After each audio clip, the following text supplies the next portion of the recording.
もうマジでムカつく。先輩って俺が何かするたびに文句言いますよね。彼が注意を受けるのは当たり前だ。だってろくでもないことばかりしているのだから。先輩に噛みつく前に自分の行いを振り返ろうとは思わないのだろうか。でもまあいいや。俺来年弁護士になるんで法的に先輩のこと消しますよ。覚悟しておいてくださいね、と不敵に笑う後輩。マナー違反や法律違反ばかりしているくせに弁護士になるだって。とんでもない話だ。それに彼の場合、司法試験を受けられない可能性がある。置かれた状況を理解できていない様子の後輩に、俺は真実を教えてやることにした。俺の名前は雄一、36歳。食品関係の商社で営業マンとして働いている。高校を卒業してすぐにこの会社に入って、今年で勤続18年目。本当は大学に進学したい気持ちもあったけれど、家の都合で諦めた。出来のいい兄が弁護士を目指していて、教育資金をそちらにつぎ込んでいたからだ。自分で学費を稼ぐか、それとも社会に出て働くか、悩みに悩んだ末、俺は後者を選んだ。結果的にはそれで良かったと思う。俺は今、とても充実した人生を送っている。取引先の社員だった妻と出会えたのも、この会社で働いていたからこそだった。念願だった庭付きの一戸建てのマイホームも構えたし、子供だって男の子が2人いる。今の暮らしを守るためにも頑張って働き続けよう。そんな前向きな気持ちでいた。でも、そんなある日、我が社の発展を脅かしかねない困った新入社員がやってきた。教育係に抜擢された俺は、彼のせいでしなくてもいい気苦労をする羽目になった。中途採用でやってきた新入社員の名前は正嗣。年齢は35歳。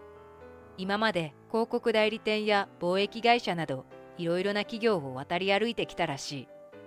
どこにも腰を落ち着けることなく、今度は商社マンになった彼。目的は何だろう。自己紹介で本人が述べたところによると、いろいろな業界を知ることが狙いだという。俺、そのうち弁護士になるつもりなんです。だからいろいろと仕事を知っておこうと思って、同世代の誰よりも経験豊富で優秀。こんな大型新人、他にいませんよ。これほど自信満々な新入社員にはお目にかかったことがない。正嗣はそれくらい威勢が良かったし、自己肯定感が高そうに見えた。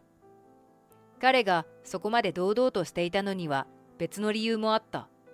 営業部長の息子だからだ。竹中部長は我が子が社員一同の前で胸を張る様子を見てとても満足そうだった。頼もしい新入社員がやってきたと正嗣を好意的に見る向きも最初はあったと思う。ところが間もなくして期待の新入社員が口先だけのろくでなしであることが判明した。先輩たちに向かってタメ口を聞くし、敬語の使い方がなっていない。電話対応の態度も悪い。同僚たちの間で大型新人正嗣は散々こき下ろされることになってしまった。まるで口から先に生まれてきたかのよう、口数の多いお調子者をそう揶揄することがある。正嗣がまさにそれだった。仕事ができない代わりに実によくしゃべる。特に多いのが自慢話。彼は自分の学歴の高さを周囲に知らしめることに奔走した。有名大学を卒業してアメリカに留学しました。それから28歳で帰国して次の年司法試験の予備試験に合格しました。で、社会勉強の武者修行を始めて今に至るんです。すごいでしょと称賛を求める正嗣。確かにすごい。優秀だ。俺は素直に彼を褒めておいた。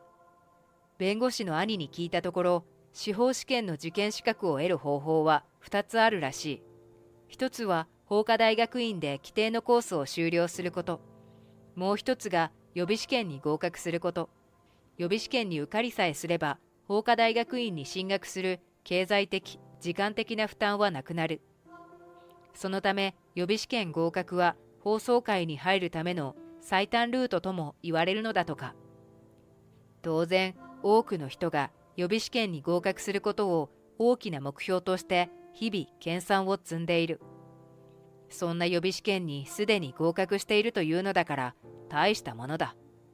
でも予備試験に受かってすぐ放送試験を受けた方が良かったんじゃないか？どんなに賢くても記憶は薄れてしまうもの。何年も経ったら社会の常識も変わる。大きな事件も起きる。そうなったら司法試験で扱う判例にも影響があるに違いない。そんな問いかけをした俺のことを正次は鼻を鳴らして笑った。俺を誰だと思ってるんです？司法試験なんていつ受けたって合格できますよ。それよりも今は社会勉強です。弁護士には幅広い知識が求められますからね。正次に社会勉強が必要なことは間違いなかった。非常識なところが目立つし、社会人としてのマナーがなっていない。挨拶をしなさい。身だしなみを整えなさい。遅刻や欠勤の際は必ず連絡をしなさい。そういったことを言い方を変えて何度も伝えるけれど、なかなか実践してくれない。いい加減にしないか？お客様には敬語で接する。これは基本だ。常識だ。鉄則だ。さっきの取引先の担当者の顔を見ただろう？君の話し方に唖然としていたぞ。さっきの人といい、先輩といい、頭が固すぎません？客が相手でもフレンドリーに接するのがトレンドですよ。そうした方がより早く親密な関係になれますからね。いろいろな考え方の人間がいるから、中にはフランクなやり取りを好む人だっているかもしれない。それはわかるよ。でもさっきの担当者は違った。それなのに君は君の勝手な考えを押し付けた。そこがいけなかったんだ。もっと考えて行動してくれないか？それじゃあまるで俺が何も考えてないみたいじゃないですか。こんなにも知的な俺が何も考えてなかったとしたら、考えて行動している人なんて一人もいませんよ。なぜこんなにも堂々とここまで馬鹿げたことが言えるのだろう。しかも本気の顔だから厄介だ。これが冗談なら一緒になって笑うこともできたのに。初対面の人を相手にしてタメ口で慣れ慣れしく接する後輩を客先に連れてはいけない。自信過剰で常識に欠ける大型新人をどう教育するべきか、俺は大いに悩むことになった。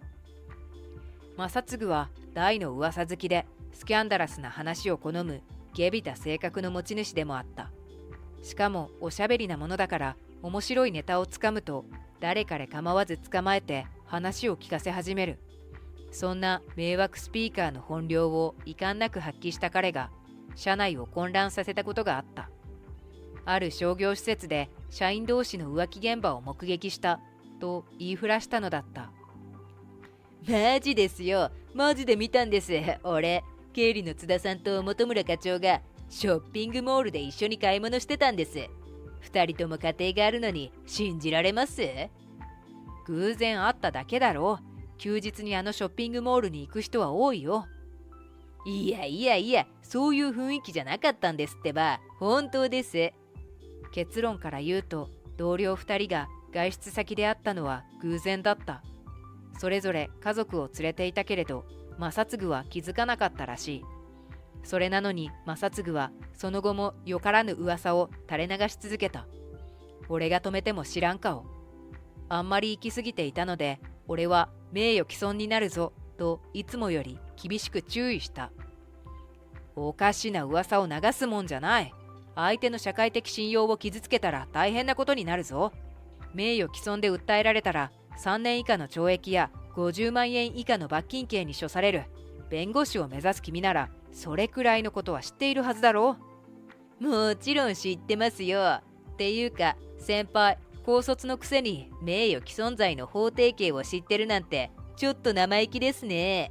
これからは俺の前で法律関係の話をするのはやめてもらえます？なんかムカつくんで。話を聞かない上に反省する気もないらしい。正次ほど扱いが難しい後輩は他にいなかった。放送界での活躍を志しているというけれど、本気なのだろうか。そう疑いたくなるようなシーンがたくさんあって、俺は何度も困惑させられた。振り回されて冷や汗をかいたこともある。特に焦ったのが情報漏洩未遂の一件だ。ある日、俺は同僚から正嗣が顧客リストを売ろうとしているとの情報を得た。大事だ。同業他社に重要な情報を漏らすわけにはいかない。俺はすぐに正嗣を呼んだ。小遣い稼ぎのために顧客リストを売ろうとしているって聞いたぞ。嘘だよな。いくらなんでもそこまで非常識なことはしないよな。なあ、してないよな。落ち着いてくださいよ、先輩。顧客リストってこれのことでしょ。売るわけないじゃないですか。小遣いならちゃんともらってますから心配いりませんよ。その年でまだ小遣いをもらっているのか。いや、それよりもこの顧客リストには特定の社員しかアクセスできないようになっているのに、どうして君がこれを？見てみたくて親父のパソコンを使ってダウンロードしただけですけど。なんてことを。企業秘密を不正な方法で取得したらダメだ。君は不正競争防止法に触れているぞ。10年以下の懲役や1000万円以下の罰金刑になってもいいのか。だから俺の前で法律関係の知識を振りかざすのはやめろって言ったじゃないですか。不正競争防止法くらい知ってますよ。マジでムカつくんでやめてくださいよ。俺は正嗣が持っていた顧客リストを取り上げた。そして二度と竹中部長のパソコンに触れないことを約束させた。リストのコピーは取っていないし、データを持ち出したりもしていないという。ブツブツ言いながら去っていく正嗣。俺は先行きが不安で仕方がなかった。その後、俺は正嗣に関する完全にアウトな情報を手に入れた。彼が電車の不正利用、いわゆるキセルをしているという噂だった。正嗣の自宅から会社までの間に時間帯によって無人になる駅が1箇所ある。その無人駅で改札を素通りすれば、買うのは最低賃金の切符だけで済むという話だった。事実なら最悪だ。軽犯罪法や鉄道営業法に触れる建造物侵入罪にも問われかねない。発覚したら正嗣はきっと大変な目に遭う。もちろん会社の信用にも関わるだろう。本人に事実関係を確認する前に、俺は父親である竹中部長に事の次第を伝えた。するととんでもないことが分かった。竹中部長までキセル行為に手を染めていたのだ。少し運賃を浮かせるくらいなんだと言うんだ。ごちゃごちゃ言うな。立派な犯罪ですよ。世間に知られたら大変です。それに罪を知った以上は放置することはできません。警察に連絡して事情を話しますけれど構いませんね。なんだと？お前上司を売ろうというのか。仕方ないじゃありませんか。黙っていられるわけないでしょ。竹中部長は人間が古い。タバコのポイ捨てをしたり道路に唾を吐いたりもする。過去彼のポイ捨てのせいで来た苦情も1件や2件じゃない。息子と同じ非常識人だ。そんな部長の許可を得て、俺はその場に正嗣を呼び出し、キセルについて確認した。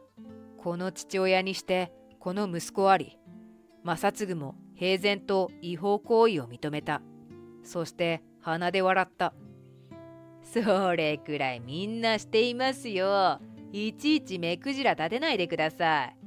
君の言うみんなはどれくらいの規模なのかは知らないけれど、これは人数の問題じゃないよ。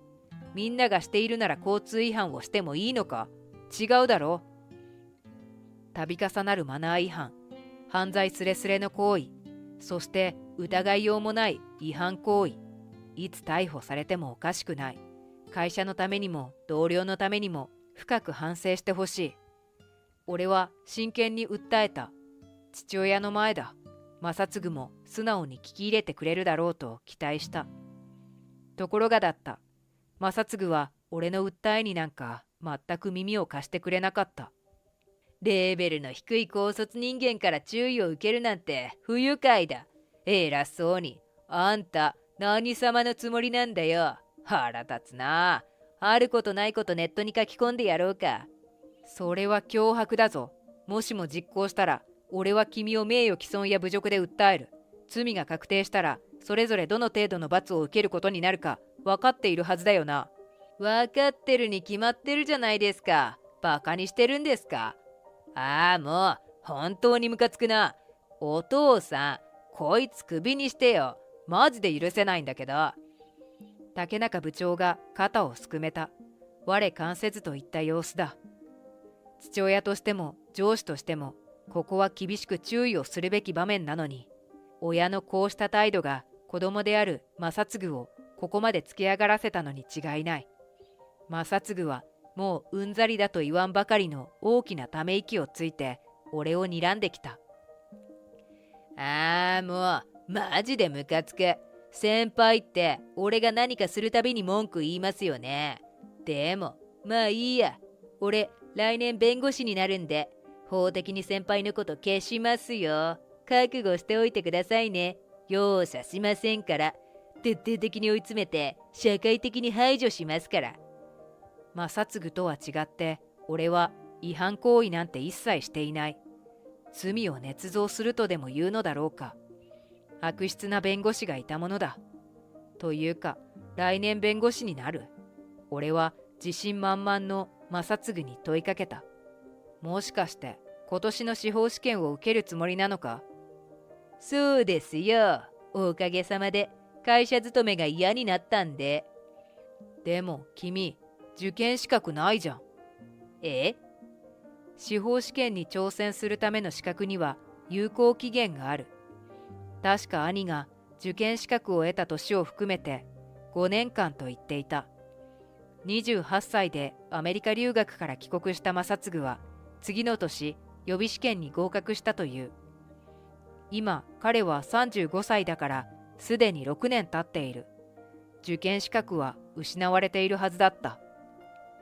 俺から指摘された正嗣は取り返しのつかない過ちでも犯したような顔になった。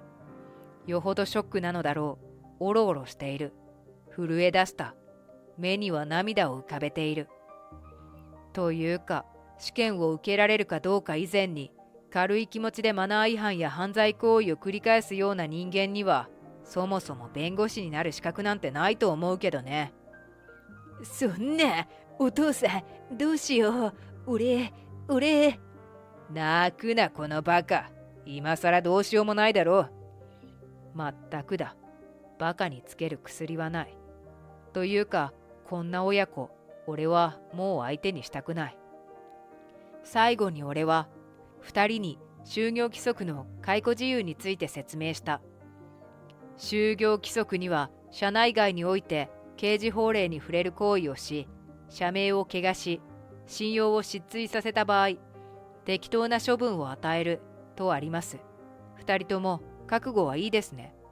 待ってくれ。俺たちはまだ社名を汚したりはしていない。これから汚すかもしれないじゃありませんか。あなたたち親子がいると会社に悪影響がある。はっきり言って迷惑です。さっきもお話しした通り通報させてもらいます。必死になって謝ってくる竹中部長と正嗣。だけど俺は容赦しなかった。キセルの件で警察に連絡した。到着したパトカーに乗せられる親子の情けない姿と言ったらなかった。その後、防犯カメラの映像などから2人のキセル行為が確認され、罪が確定。竹中部長と正嗣は鉄道営業法に問われることになり、処罰を受けたという。一身上の都合を理由に2人が揃って退職したのは、それから数ヶ月後のことだった。困った親子がいなくなったことで、会社は平穏を取り戻し、俺の悩みもすっかり解決した。弁護士の卵だろうとなんだろうと、人として信用できない不真面目なやつはダメだ。周囲から信頼してもらえるよう、俺はこれからも真面目に働き続けようと思っている。